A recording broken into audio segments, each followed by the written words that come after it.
तो यार अमेज़ॉन पे ग्रेट इंडियन फेस्टिवल सेल चल रही है और इसमें काफ़ी सारे प्रोडक्ट्स काफ़ी अच्छे डिस्काउंट्स पे मिल जाते हैं। वैसे मुझे मतलब था सिर्फ टेक प्रोडक्ट्स पे, तो मैंने काफ़ी सारे प्रोडक्ट्स ले लिए ऑलरेडी, जैसे keyboard, mouse, earphone, tablet, even और भी काफ़ी चीज़ें आपको धीरे धीरे आने वाले वीडियोज़ में पता चलती रहेंगी। तो अगर आपने पिछला क्लिप देखा है तो आपको ऑलरेडी क्लियर हो गया होगा कि ये वीडियो होने वाला है एक कीबोर्ड के बारे में।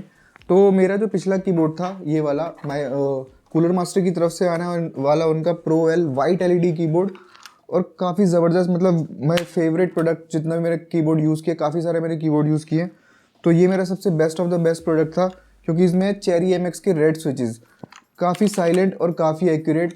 मेरा इसने 2-3 साल साथ दिया है। मैंने अराउंड 6,000 के आसपास लिया था और 2-3 साल चल गया तो ठीक है यार, बट अब मैं फ़िलहाल इतना महंगा कीबोर्ड नहीं ले सकता था। बट मुझे चाहिए मैकेनिकल कीबोर्ड था, क्योंकि मैं मैकेनिकल कीबोर्ड काफ़ी समय से यूज़ कर रहा हूँ। मेम्ब्रेन कीबोर्ड अब मैं बहुत मुश्किल हो जाएगी यार, यूज़ तो कर लूँगा, तो मैंने एक मैकेनिकल कीबोर्ड ही लेना था। तो मैं गया अमेज़ोन पे यार, आप मैकेनिकल कीबोर्ड सर्च करोगे तो आपको 1,000-1,500 से लेके उससे ऊपर तक काफ़ी कीबोर्ड्स मिलते रहेंगे। तो यार मुझे जो कीबोर्ड पसंद आया वो था रेड गियर की तरफ से आने वाला उनका shadow blade MK853 mechanical gaming keyboard tournament edition. हाँ, इतना ही था, मतलब काफ़ी लंबा चौड़ा नाम है, शायद मैंने मिस प्रोनाउंस किया हो तो नीचे में आप देख लीजिएगा यार, जो भी है। बट मेरे बजट के अंदर यही फिट हो रहा था और ये मुझे मिला अराउंड 2,300 रुपये के आसपास। और उसमें वैसे अगर आप डील के बिना भी लेंगे तो 2,500-2,700 के आसपास आपको मिल जाता है, और मेरे बजट में परफेक्ट था, जितनी चीज़ें मुझे चाहिए थी। सबसे बड़ी बात ये मैकेनिकल था। गेमिंग कीबोर्ड भी है यार, देखते हैं क्या है इसके अंदर। इसको खोलते हैं, वैसे अच्छा खासा हैवी बॉक्स है क्योंकि मेटल बॉडी के साथ आता है, तो इसको देखते हैं खोल के क्या क्या इसमें मिलता है। और वैसे अगर आपको इसका रेड कलर देख के कुछ याद आ रहा हो तो वो है एक सब्सक्राइब बटन, जो है नीचे कहीं आपको मिल जाएगा, तो आप सब्सक्राइब कर दे यार। अगर आप में से कोई पुराने हैं तो उन्होंने तो कर रखा होगा, बट अगर कोई नए भी है तो प्लीज़ सब्सक्राइब कर दो।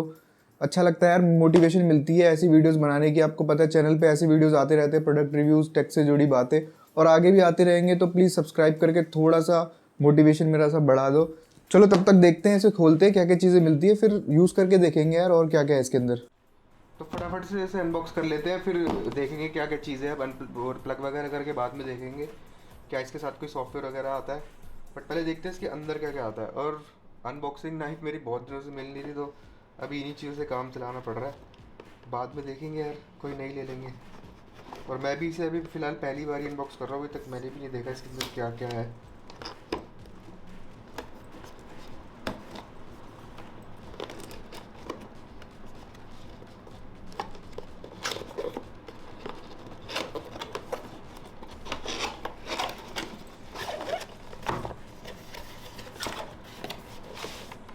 तो सबसे ऊपर एक रेड गियर का स्टिकर है, अगर आप लोग इसे लगाना चाहते हो लगा सकते हैं। और ये एक छोटा सा मैनुअल है सिंगल पेज का। कीबोर्ड में देखते हैं कुछ, अगर सॉफ्टवेयर वगैरह इसके होंगे शायद उसके लिए कुछ दिया हो। ये की कैप पुलर है, अगर आपको की वगैरह स्वैप करनी है तो उसके काम आता है। जैसे आपको कभी या कीबोर्ड साफ़ करना हो तो उन चीज़ों में सब काम ले सकते हैं। बाकी तो और इसका कुछ ऐसा कुछ खास फ़ायदा नहीं है। और मैं इसे साइड में रख देता हूँ इसके बॉक्स को थोड़ी देर के लिए। तो ये है कीबोर्ड, कुछ इस तरीके का दिखता है। ये एक फुल साइज़ कीबोर्ड है और इसमें आप सारी कीज़ वगैरह देख सकते हैं, नंबर कीज़। और ये इसका जो एक स्पेशल फीचर है, ये जो मीडिया नॉब है, इसके बारे में आगे बात करेंगे। और इसके साथ एक ये भी आता है जो आपका आर्म रेस्ट होता है ना, तो ये फुल साइज़ इतना लगता है। अभी से फटाफट से कनेक्ट करेंगे पीसी में और देखते हैं कि क्या इसकी जो लाइटनिंग वगैरह है कैसी लगती है और कैसे उसे कंट्रोल करते हैं, और बाकी चीज़ें भी वो सब बाद में करते हैं। तो यार सबसे पहले कुछ बातें कर लेते हैं इसके डिज़ाइन के बारे में। जैसे जो कीबोर्ड है ये फुली मेटल का बना हुआ है, मतलब जो इसकी बैक प्लेटिंग है वो पूरी मेटल की है, और ये आता है एक डिटैचेबल रिस्ट सपोर्ट के साथ, जो कि काफ़ी अच्छी चीज़ है यार। इस प्राइस ब्रैकेट के अंदर आपको देखने को मिल रहा है, ये भी बहुत अच्छी चीज़ है। और वो प्लास्टिक का है, जो कि ठीक ठाक है यार, वो मेटल का होना भी नहीं चाहिए। कीबोर्ड ऑलरेडी काफ़ी हैवी है तो और हैवी हो जाएगा। और जो की कैप्स है ये डबल शॉट प्लास्टिक के ही बने हुए हैं, ताकि आपको पीछे से अगर लाइट आए तो वो क्लियरली नज़र आए। और राइट साइड की तरफ एक नॉब है जो आपको म्यूज़िक प्ले पॉज करने के लिए और साउंड वगैरह अप डाउन करने के काम आएगा। और क्योंकि यार एक गेमिंग कीबोर्ड है तो RGB होना तो मस्ट है, और ये मैकेनिकल कीज़ के साथ आता है, मैकेनिकल स्विचेस के साथ आता है। RGB होना इसमें मस्ट है, क्योंकि RGB से आपको पता है हर गेमर के दिल की धड़कन होती है RGB। और RGB से गेम में FPS बढ़ जाते हैं, कंप्यूटर फास्ट हो जाता है, ऐसे ही कई कारनामे RGB से हो जाते हैं। तो RGB होनी थी, RGB है। और मैं भी इसे काफ़ी गेम्स में और भी काफ़ी कामों में ऑलरेडी काफ़ी ज़्यादा यूज़ कर चुका हूँ। तो मैं आपको इसके अच्छी और बुरी बातों के बारे में बताता हूँ। बट उससे पहले मैं एक चीज़ बता दूँ यार, जिस प्राइस पॉइंट पे आता है ना, बुरा इसमें ऐसा खास कुछ भी नहीं है, कुछ भी ऐसा बुरा नहीं है। बस मैं आपको इसलिए बता रहा हूँ कि आपको पता चल जाए कि ये चीज़ें इसमें हैं, ये चीज़ें इसमें नहीं है, तो आपके काम का ये कीबोर्ड है भी कि नहीं है, जो आपको चाहिए वो इसके अंदर आपको मिल रहा है कि नहीं मिल रहा। ऑल्दो इस प्राइस ब्रैकेट के अंदर ये काफ़ी अच्छी परफॉर्मेंस काफ़ी जस्टिफाई करता है अपने प्राइस को। तो देख लेते हैं यार आपको कैसा लगता है, बाद में आप मेरे को कमेंट में बता सकते हैं कि आपको ये कैसा लग रहा है। फिलहाल मैं बताता हूँ आपको कि मुझे ये कैसा लगा। तो यार फर्स्ट थिंग फर्स्ट, क्योंकि ये एक मैकेनिकल गेमिंग कीबोर्ड है तो बहुत इंपॉर्टेंट हो जाता है कि इसमें कौन से स्विचेस है। अब ये मेम्ब्रेन कीबोर्ड तो है नहीं, मैकेनिकल कीबोर्ड में ये बहुत ज़्यादा ज़रूरी चीज़ है कि ये कौन से स्विच प्रोवाइड करता है। देखो 2300 रुपये का ये आता है, तो चेरी MX तो भूल जाओ, बट गेट्रॉन, ऑटोमा या और भी कोई है, वी डोंट नो, मुझे कहीं नहीं पता चला। अमेजोन पे, इवन इनकी वेबसाइट पे, इसके बॉक्स पे भी कहीं भी कुछ भी मेंशन नहीं है। बस ये है कि एक गेमिंग ग्रेड इसमें की वो स्विचेस यूज़ करे गए हैं, वो मुझे पता है। मैंने इसमें काफ़ी गेम्स वगैरह खेल के ट्राई करी, मुझे कोई शिकायत नहीं है स्विचेस से। काफ़ी ठीक है यार, जिस प्राइस ब्रैकेट में आते हैं काफ़ी अच्छा परफॉर्म करते हैं। बट कौन से हैं ये अभी तक तो फ़िलहाल नहीं पता, बट जो भी हैं अच्छे हैं। वैसे स्विचेस काफ़ी टाइप के होते हैं, ब्लू, रेड और सिल्वर, स्पीड सिल्वर, काफ़ी सारे होते हैं। वो एक डिफरेंट टॉपिक है, डिफरेंट वीडियो के लिए। इसमें जो है वो है ब्लू स्विचेस। और ब्लू स्विचेस के बारे में आपको बताऊँ, ये क्लिकी सा साउंड प्रोड्यूस करते हैं कुछ इस तरीके का।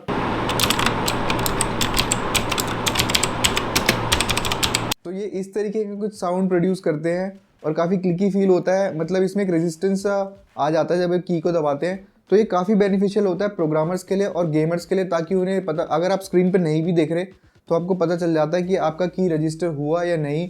तो काफ़ी अच्छी चीज़ है यार। बट जो इसका साउंड है ना, वो थोड़ा सा अनोइंग है मेरे लिए। तो एक बार फिर सुन के देख लो ताकि आपको भी पता चल जाए क्या साउंड ये प्रोवाइड करता है।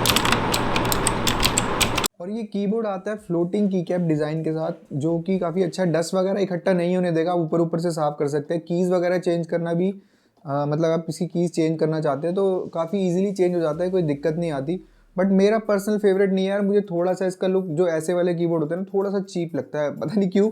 ये मेरी पर्सनल चॉइस है, आपको हो सकता है ना लगे, बट मुझे लगता है। तो मैं आपको बता रहा हूँ कि इस तरह के डिज़ाइन के साथ आता है। और जिसका वॉल्यूम नॉब भी है ना, इतना अच्छा खासा स्टडी तो नहीं है, बट वो मेन दिक्कत नहीं है। मेन दिक्कत ये है कि यार अगर ये इसको कस्टमाइजेबल कर देते ना, मतलब उस स्क्रॉल से अगर आप पेजेस भी अप डाउन कर सकते या और भी कुछ चीज़ कर सकते, तो यार वो ज़्यादा अच्छा रहता। अगर आप म्यूज़िक नहीं सुनते तो वो नॉब आपके किसी भी काम का नहीं है, मतलब ज़ीरो यूज़ हो जाता है, क्योंकि वो है ही म्यूज़िक के लिए। आप उससे वॉल्यूम अप डाउन करो, म्यूज़िक प्ले पॉज करो, तो बस वही सब कर सकते हैं यार। और डिटैचेबल की जो आर्मरेस्ट वाले कीबोर्ड होते हैं ना यार, ये मैंने पहली बार यूज़ किए, तो मुझे एक्चुअली नहीं पता। अगर आपको पता है तो प्लीज़ कमेंट करके ये भी ज़रूर बताना कि इसका जो साइज़ होता है ये इतना ही छोटा रहता है या थोड़ा बड़ा रहता है। क्योंकि मेरे हिसाब से अगर ये थोड़ा सा बड़ा और होता तो ज़्यादा कंफर्टेबल रहता। अभी ये सिर्फ मेरे पाम तक सपोर्ट करता है, तो हाथ थकने का तो फिर भी, जो इसका मेन काम है वो तो फिर भी होता ही होता है।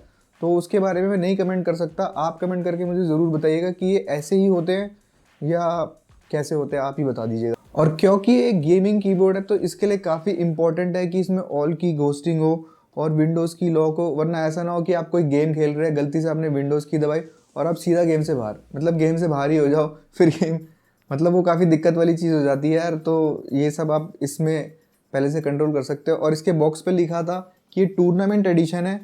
तो टूर्नामेंट एडिशन ये इसलिए क्योंकि इसमें CSGO, PUBG, Dota 2 और ऐसी 4-5 गेमों के प्रोफाइल्स है, जिसे आप टॉगल कर सकते हैं। फंक्शन प्लस 1 2 3 4 5 6 डिफरेंट उस पर डिफरेंट प्रोफाइल इनने सेट कर रखी है। अब उससे होता क्या है, जिस गेम में जो रिलेटेड कीज़ होती है, जो उस गेम में यूज़ आती है, वो सिर्फ उन्हीं को हाईलाइट करेंगे, मतलब सिर्फ उसी में ही RGB इल्यूमिनेट होगी। तो आपको पता चल जाएगा अगर आप अंधेरे वगैरह में खेल रहे हैं कि आपको कौन सी कीज़ यूज़ करनी है, आपके लिए ज़्यादा ईजी हो जाएगा, मतलब ये है। और ऐसा कुछ खास यूज़ नहीं है, वैसे ही खास ही यूज़ है, अच्छा खासा इससे काम हो जाता है। और फंक्शन प्लस F1 F2 वगैरह करके, क्योंकि इसमें मल्टीमीडिया सपोर्ट है, तो आप सर्च करना, माई कंप्यूटर खोलना, वॉल्यूम अप डाउन करना और काफ़ी सारी चीज़ें आप कर सकते हैं कीबोर्ड के थ्रू। फंक्शन प्लस काफ़ी सारे बटन्स का इसमें यूज़ है, तो वो आप उसके लिए आप रेफ़र कर लीजिए। इसके अंदर जो इनकी मैनुअल गाइड आती है, तो वैसे वो काफ़ी कम ही लोग यूज़ करेंगे, मुझे पता है, इतना कोई झंझट होता नहीं। बट अगर आपको वो यूज़फुल लगता है तो ये चीज़ें भी ये कीबोर्ड प्रोवाइड करता है।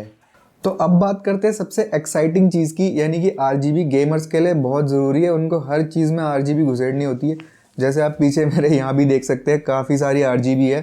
तो यार आरजीबी अच्छी लगती है यार, मैंने आपको पहले ही बताया आरजीबी से गेमर्स की दुनिया बदल जाती है। तो इसमें है 22 मोड स्पेक्ट्रम आरजीबी, जिसे आप टॉगल कर सकते हैं फंक्शन प्लस प्रिंट स्क्रीन से। आप फंक्शन प्लस प्रिंट स्क्रीन दबाइए, चेंज करते जाइए, तो आपके नए अलग अलग आरजीबी मोड्स चेंज होते जाएंगे। और अगर आपको कोई अपना पर्सनल भी कस्टम रिकॉर्ड करना है किसी आपकी गेम के लिए, जो आपको लगता है कि यार ये करना है, तो आप फंक्शन प्लस स्क्रीन लॉक दबाएं और वो कीज़ पे करते जाएं क्लिक, तो आपका रिकॉर्ड हो जाएगा। और फंक्शन प्लस स्क्रीन लॉक दबा के आप उसे लॉक कर लो, तो वो आपका कस्टम मोड बन जाएगा। और अगर आपको पसंद नहीं आ रहा है, आपको रीसेट जाना है डिफ़ॉल्ट पे, तो फंक्शन प्लस डिलीट दबाओ यार, रीसेट कर देगा सब कुछ और डिफ़ॉल्ट कंडीशन पे आपका आ जाएगा जहाँ पे पहले था। तो काफ़ी कूल चीज़ है। वैसे ये चीज़ें आप सॉफ्टवेयर से भी कर सकते हैं, उसकी चीज़ उसके बारे में आपको बाद में बताऊँगा। बट कीबोर्ड से ही काफ़ी सारी चीज़ें कंट्रोल हो जाती है, जो कि काफ़ी अच्छी चीज़ है। और अगर आपको इसकी आरजीबी की लाइट कम या ज़्यादा भी करनी है, तो वो भी आप कीबोर्ड से ही function plus page up page down करके कर सकते हैं। और अगर स्पीड भी कम ज़्यादा करनी है, जो भी आपका आरजीबी मोड चल रहा है, तो वो भी आगे और पीछे वाले बटन को फंक्शन प्लस दबा के आप कर सकते हैं यार।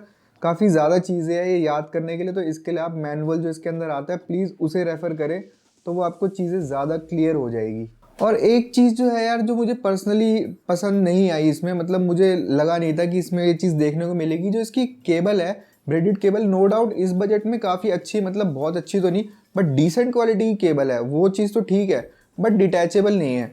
अब होता क्या है ना, लॉन्ग रन में डिटैचेबल केबल हो तो वो इतनी दिक्कत नहीं देती, वरना केबल वहीं से एग्जैक्टली उसी पॉइंट से जहाँ से वो कीबोर्ड पे अटैच होती है, वहीं से एग्जैक्टली ख़राब हो जाती है। तो लॉन्ग रन के लिए यार अभी तो नहीं बता सकता, बट मेरे पास्ट एक्सपीरियंसेस जो हैं इस तरह के कीबोर्ड में, तो वो ख़राब हो जाते हैं यार काफ़ी जल्दी। इसका भी देखते हैं कब तक चलेगा कब तक नहीं चलेगा। तो यार सबसे लास्ट में जो चीज़ मैंने रखी है वो इसका सॉफ्टवेयर, रेडगियर गैराज सॉफ्टवेयर, जो कि यूज़ होने वाला है मैक्रोज रिकॉर्ड करने में। मैक्रोज आप में से हो सकता है काफ़ी लोगों को ना पता हो, तो मैं आपको बताऊंगा इस वीडियो के थ्रू क्या होते हैं मैक्रोज। बट 90% मुझे लोग लगता है कि मैक्रोज नहीं यूज़ करते होंगे, बट कुछ लोग ऐसे हैं जिसको इसकी ज़रूरत होती है। मैं भी यूज़ करता हूँ यार काफ़ी सॉफ्टवेयर्स में, काफ़ी गेम्स में, तो काफ़ी इंपॉर्टेंट हो जाता है एक एडवांस यूजर्स के लिए। और इतने अच्छे प्राइस पे आने वाले कीबोर्ड में इन्हें मैक्रोज वगैरह दिए, वैसे तो काफ़ी हमें मिलते हैं बट काफ़ी अच्छा। तो मैं आपको दिखा देता हूँ पीसी में जाके कि यार कैसे मैक्रोज रिकॉर्ड करते हैं, क्या उनकी फंक्शनिंग होती है, क्या वो काम आते हैं। तो हो सकता है आप फ्यूचर में यूज़ करना चाहे, आपको भी किसी जगह ज़रूरत पड़े, तो आपको पता होना चाहिए क्या है। तो चलिए देखते हैं कैसे मैक्रोज रिकॉर्ड करते हैं और किस यूज़ में वो आते हैं। तो अभी हम आ चुके हैं मेरे पीसी के अंदर और मैं आपको यहाँ पे लेके आया हूँ रेडगियर का गैराज सॉफ्टवेयर दिखाने के लिए। तो आप देख सकते हैं कुछ इस तरह का सॉफ्टवेयर दिखता है। आप इसे इनकी वेबसाइट से डाउनलोड कर सकते हैं, बहुत ही ईजी है। मैं नीचे लिंक वगैरह दे दूंगा, आप डाउनलोड कर लीजिएगा। और बहुत ही सिंपल सा इंटरफेस है, छोटी सी ऐप है। आप यहाँ पे सेटिंग्स देख सकते हैं। अगर आपने कोई भी प्रोफाइल वगैरह है या अपनी कोई प्रोफाइल बना रखी है, तो आप रिस्टोर करके कीबोर्ड को आप उसके डिफॉल्ट पोजीशन में ला सकते हैं। और एलईडी मोड जो आप मैंने आपको दिखाया था कीबोर्ड से आप सिंपली कर सकते हैं। बट अगर आपको वहां से नहीं करना, आप याद नहीं रखना चाहते हैं चीजें, तो आप यहाँ से भी इसे चेंज कर सकते हैं बहुत ही इजीली, कोई भी दिक्कत नहीं आनी। स्पीड, ब्राइटनेस वगैरह सब कुछ कंट्रोल करो।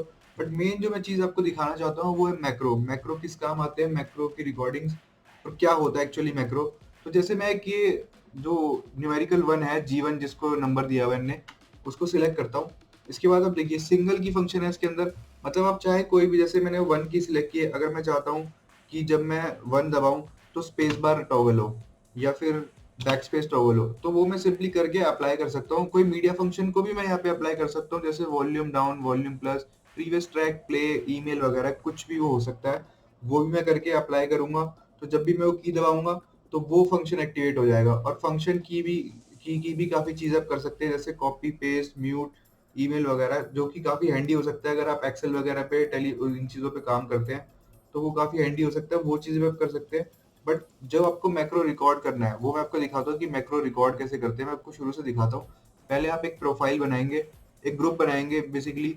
जैसे आपने ग्रुप बनाया, फर्स्ट कीजिए आप पबजी खेल रहे हैं, आपको पीक करना है, देन ऑटोमेटिकली शूट करना है आपको फटाफट से। वो तो खैर अगर आप अपने कीबोर्ड पे कर रखा है, नहीं तो मैं माउस से करता हूँ। अगर आप कीबोर्ड पे मान लीजिए ई से आप शूट करते हैं और क्यू से आप पीक करते हैं और क्यू से आपको पीक बैक करना है, तो मैं स्टार्ट रिकॉर्ड करूंगा, एक मैक्रो रिकॉर्ड करूंगा। जैसे मैंने स्टार्ट रिकॉर्ड किया, मैंने क्यू दबाया, उसके बाद मैंने ई दबाया, उसके बाद मैंने दोबारा क्यू दबाया। अब मैं यहाँ पे इनकी टाइमिंग्स को एडजस्ट कर सकता हूँ, कितना टाइम मुझे डिले करना है। मतलब कितनी देर में बाहर रहूँ, उसके बाद मेरा ई प्रेस हो जाए विद इन से कितने सेकंड, ये वैसे मिली सेकंड्स में टाइम है। जैसे ही आपने रिकॉर्ड किया, आप इसे स्टॉप रिकॉर्ड कर सकते हैं। आप इसको एडजस्ट कर सकते हैं, इसकी टाइमिंग वगैरह जो भी है, जैसे मुझे वो और कम चाहिए, मान लीजिए मुझे सिर्फ 20 मिली सेकेंड्स ही चाहिए, तो मैंने सेव कर दिया। अब मुझे चाहिए मैं 20 मिली सेकेंड्स पे अब मेरा प्लेयर बाहर निकले, इसे सीधा शूट करे और अंदर आ जाए, तो मैं इसे अप्लाई कर दूंगा। तो जैसे ही मैं गेम के अंदर हूँ, मुझे दिख रहा है कोई एनिमी मेरे सामने है, तो मैंने एकदम से जीवन दबाया, वो पीक करेगा, शूट करेगा, देन वापस बैक, अगर गोली नहीं भी लगती तो वापस बैक हो जाएगा। तो ये एक सिनेरियो है जो मैं आपको बता रहा हूँ। तो ये काफी ज्यादा हैंडी हो सकता है, और एक्सेल वगैरह में भी आपको, आप किसी भी तरह का काम करते हैं, मुझे एडिटिंग में भी ये काफी जगह काम आता है। तो काफी हैंडी यार, मैक्रो इस बजट के कीबोर्ड में मुझे काफी अच्छा लगा। अगर आप मैक्रो यूज नहीं करते तो प्लीज कहीं ना कहीं इंप्लीमेंट करने की कोशिश कीजिए, काफी हैंडी हो सकता है। अगर आप यूज करते हैं तो प्लीज कमेंट में मुझे जरूर बताना कि आप कहाँ कहाँ मैक्रो यूज करते हैं और आपके कितने काम आता है। तो यार मैं इस कीबोर्ड के बारे में काफ़ी ज़्यादा चीज़ें ऑलरेडी आपको बता चुका हूँ, तो आपको अच्छा खासा आइडिया लग गया होगा कि ये कीबोर्ड आपके लिए है कि नहीं। और बाई चांस मुझसे कुछ चीज़ छूट भी गई और आप जानना चाहते हैं तो आप कमेंट करके ज़रूर पूछ सकते हैं यार। मैं कोशिश करूँगा पूरी अगर मुझे वो एस्पेक्ट पता होगा इस कीबोर्ड के बारे में तो आपको ज़रूर बताऊँगा। और यार अगर आपने अभी तक सब्सक्राइब नहीं किया तो प्लीज़ सब्सक्राइब कर दीजिए यार। काफ़ी ज़्यादा मेहनत लगती है प्रोडक्ट के बारे में रिसर्च करने में, वीडियो बनाने में, फिर वीडियो आप तक पहुँचाने में। तो अगर आप यार सपोर्ट करेंगे तो काफ़ी अच्छा लगेगा और वीडियोस बनाने के लिए अब मुझे मोटिवेशन मिलती रहेगी। और अगर आपको वीडियो इन्फॉर्मेटिव लगा, आपको लगा कि आपको एक पीस ऑफ नॉलेज इससे प्रोवाइड हुआ है, तो इस वीडियो को लाइक कीजिए यार, ताकि यूट्यूब आगे भी इस चीज़ को रिकमेंड करे लोगों तक। और शेयर कर लीजिए अगर अपने दोस्तों के साथ जिन्हें इस तरह की वीडियो देखना पसंद है। फिर मैं आपको एक नए वीडियो में मिलूंगा एक नए प्रोडक्ट के साथ, तब तक के लिए बाय बाय।